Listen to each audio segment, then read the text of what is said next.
जगभरात 21 जून रोजी साजरा करण्यात येणारा आंतरराष्ट्रीय योग दिन येवला तालुक्यातील जिल्हा परिषद प्राथमिक शाळा पिंपळगाव लेप येथे उत्साहपूर्ण वातावरणात साजरा करण्यात आला।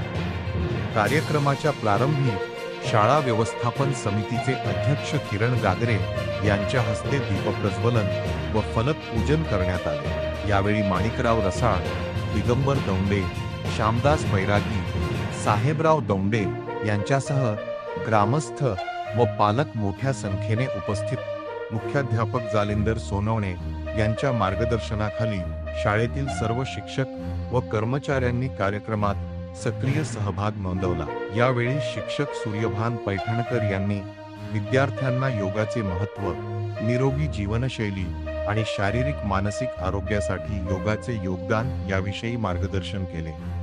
यानंतर विद्यार्थ्यांनी प्राणायाम, सूर्यनमस्कार आणि विविध योगासनांची प्रभावी प्रात्यक्षिके सादर करून उपस्थितांची दाद मिळवली। शिस्तबद्ध पद्धतीने सादर केलेल्या या योग प्रदर्शनामुळे संपूर्ण परिसर योगमय।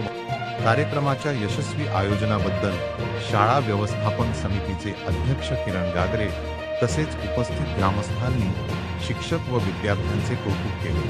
विद्यार्थ्यांमध्ये आरोग्याविषयी जागरूकता निर्माण करण्यासाठी अशा उपक्रमांची गरज असल्याचे मत यावेळी व्यक्त करण्यात आले। पिंपळगाव लेप येथून येवला प्रतिनिधी Vinod Ahire, Maharashtra today TV news.